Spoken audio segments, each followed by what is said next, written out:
রহমতুল্লাহ। আমি আপিল সম্পর্কে কথা বলবো যে আপিল কাকে বলে, কে আপিল দায়ের করতে পারে, কখন আপিল দায়ের করা যায়, কখন আপিল আদালতের ক্ষমতা আলোচনা করো। এই চারটা পয়েন্ট নিয়ে একটা কোশ্চেন হতে পারে second year LLB final year স্টুডেন্টদের জন্য, ল স্টুডেন্টদের জন্য এই ভিডিওটা লিঙ্ক করা হবে। নাম্বার হলো আপিল কাকে বলে। মামলা বা মোকদ্দমা কোনো পক্ষ আদালতের রায় বা সিদ্ধান্তে সন্তুষ্ট না হলে ক্ষমতাসম্পন্ন উচ্চ আদালতে উক্ত রায় বাতিল বা সংশোধনের জন্য আবেদন করে থাকেন। এটা হলো আপিল। আপিল একটি অধিকার, অর্থাৎ অধিকার হিসেবে আদালতে আপিল দায়ের করা যায়। দেওয়ানি এবং ফৌজদারি, সিভিল এবং ক্রিমিনাল উভয় ক্ষেত্রে মামলার ক্ষেত্রে আপিল দায়ের করার বিধান রয়েছে।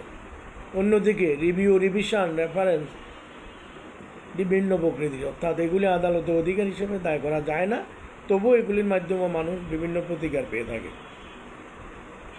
নাম্বার ওয়ান, আপিল কাকে বলে।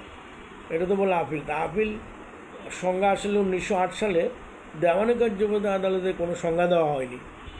তার দেওয়ানি কার্যবিধির 96 থেকে 112 ধারা এবং 41 থেকে 45 আদেশে আপিলের বিধান উল্লিখিত রয়েছে। উক্ত বিধানগুলি পর্যালোচনা করে বলা যায় যে নিম্ন আদালত রায় বা সিদ্ধান্ত কোনো পক্ষ সম্পূর্ণ বা আংশিকভাবে পরাজিত হলে সেই পক্ষ আপিল এখতিয়ার সম্পূর্ণ আদালতের, অধস্তন আদালতের রায় বাতিল বা রদ বা সংশোধন চেয়ে যে আদালত করে থাকে তাকে আপিল বলে। এই আবেদন মোকদ্দমার মাধ্যমে দাখিল করতে হয়।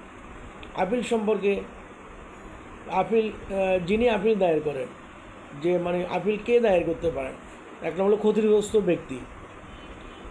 আদালতের রায় বা আদেশে যিনি ক্ষতিগ্রস্ত হয়েছেন, যিনি মনে করবেন যে আমি ন্যায় বিচার পাই নাই, ন্যায় বিচার পাওয়ার জন্য তিনি উক্ত রায় বা আদেশের বিরুদ্ধে আপিল দায়ের করতে পারেন। এটা 170 CLR 475 CLJ 70 CLJ 475। বৈধ প্রতিনিধি, ক্ষতিগ্রস্ত ব্যক্তি মৃত্যুবরণ করলে বা অক্ষম হলে তার বৈধ প্রতিনিধি আপিল দায়ের করতে পারে। 17 BLR 149। 3 নম্বর হলো ক্ষতিগ্রস্ত ব্যক্তির হস্তান্তর প্রার্থিতা। ক্ষতিগ্রস্ত ব্যক্তির হস্তান্তর বিরুদ্ধে আপিল দায়ের করতে পারেন। নাম্বার 4, ডিগ্রির নিলাম ক্রেতা। ডিগ্রির নিলাম ক্রেতা ডিগ্রি জারির মাধ্যমে ক্রেতা প্রতারণার অজুহাতে আপিল দায়ের করতে পারেন। নাম্বার 5, একাধিক বাদী বিবাদী হলে যে কোনো একজন, কোনো মোকদ্দমার বাদী বিবাদী একাধিক হলে যে কোনো একজন আপিল দায়ের করতে পারেন। নাম্বার 6, তৃতীয় পক্ষ কোনো ডিগ্রি বা দ্বারা ক্ষুব্ধ না বা ক্ষতিগ্রস্ত হলে তৃতীয় পক্ষ আপিল দায়ের করতে পারে। এটা 50 DLR HD 444। আপিল দায়ের করা যায়, কখন আপিল দায়ের করা যায়? যিনি ভিন্ন কোনো বিধান না থাকলে, এই আইনে অন্য কোনো আইনে ভিন্ন কোনো বিধান না থাকলে মূল এখতিয়ার সম্পূর্ণ আদালতের ডিগ্রির বিরুদ্ধে আপিল দায়ের করা যায়। নাম্বার 2 হলো একতরফা ডিগ্রি হলে। যদি একতরফা ডিগ্রি হয়, বাদী বা বিবাদী যে কে একজন অনুপস্থিতির কারণে একতরফা ডিগ্রিও তার বিরুদ্ধে আপিল দায়ের করা যায়। নাম্বার 3, রীতিবিরুদ্ধ সিদ্ধান্ত হলে, মানে অধস্তন আদালতে যদি রীতিবিরুদ্ধ কোনো সিদ্ধান্ত প্রদান করে তাহলে তার বিরুদ্ধেও আপিল দায়ের করে। নাম্বার 4, অধস্তন আদালতে কোনো ভুল হলে, অধস্তন আদালত যদি কোনো ভুল করে থাকে তাহলে তার বিরুদ্ধেও আপিল দায়ের করা হবে। তা আপিল আদালতের ক্ষমতা কী, ক্ষমতাটা আমরা একটু আলাপ করবো। Power of the appeal code. Appeal কোডের ক্ষমতা, আপিল কোডের ক্ষমতা হলো, 1 নাম্বার হলো যে দেওয়ানি কার্যবিধি 107 ধারা থেকে 41 ধারা আদেশ অনুযায়ী আপিল আদালতের ক্ষমতা নিম্নরূপ। কী মোকদ্দমা নিষ্পত্তি করা, মানে মোকদ্দমা নিষ্পত্তি করার জন্য যদি মনে করেন যে ভুল বা আদি আদালত যার ভিত্তিতে বিচার নিষ্পত্তি করেছেন তা যথেষ্ট, তাহলে উক্ত মোকদ্দমা ফেরত না পাঠিয়ে আপিল আদালত মোকদ্দমা চূড়ান্তভাবে নিষ্পত্তি করতে পারেন। নাম্বার 2, মোকদ্দমা পুনর্বিবেচনার জন্য আদেশ। আপিল আদালত যদি মনে করেন যে আমি আদালত যার ভিত্তিতে বিচার নিষ্পত্তি করেছেন তা যথেষ্ট নয়, তাহলে আপিল আদালত উক্ত মোকদ্দমা পুনর্বিবেচনার জন্য নিম্ন আদালতে পাঠাতে পারে। নাম্বার 3, অতিরিক্ত সাক্ষ্যকরণের নির্দেশ। আপিল আদালত যদি মনে করে যে যে কোনো পক্ষকে অতিরিক্ত সাক্ষ্য আদালতে হাজির করার অনুমতি প্রদান করতে পারেন। আপিল আদালত অতিরিক্ত সাক্ষ্য দেওয়ার অনুমতি প্রদান করলে তা কারণ মোকদ্দমা নথিতে লিপিবদ্ধ করবেন। নাম্বার 4, মূল আদেশের ন্যায় ক্ষমতা।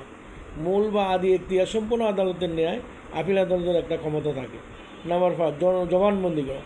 আপিল আদালত সাক্ষী জবানবন্দি দেওয়া প্রয়োজন হলে মনে করলে সাক্ষী জবানবন্দি গ্রহণের অনুমতি প্রদান করতে পারেন।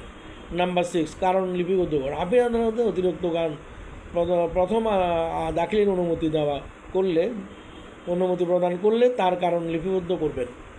সাক্ষ্য গ্রহণ। আপিল আদালত নিম্নে অতিরিক্ত সাক্ষ্য গ্রহণ করতে পারেন অথবা নিম্ন আদালত দ্বারাও অতিরিক্ত সাক্ষ্য গ্রহণ করতে পারেন।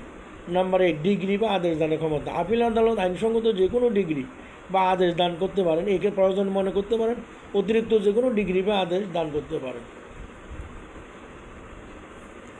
এটা হলো দেওয়ানি কার্যক্রম। আপিল আদালত কখন সাক্ষী দেওয়া? আপনি দেওয়ানি কার্য 41 আদেশ এবং 27 অনুযায়ী আবেদন আদালত অতিরিক্ত সাক্ষ্য দেওয়ার বিধান উল্লেখ করা হলো। যদি অতিরিক্ত সাক্ষী প্রদানের বিধান থাকে তাহলে সেক্ষেত্রে আপিল আদালত যদি মনে করে ন্যায়পরায়ণতার ক্ষেত্রে এই সাক্ষীটা নেওয়া উচিত, তখন আপিল আদালতে এই সাক্ষী নেওয়ার জন্য নিম্ন আদালতকে নির্দেশ দিতে পারেন, অনুরোধ করতে পারেন, নির্দেশ দিতে পারেন।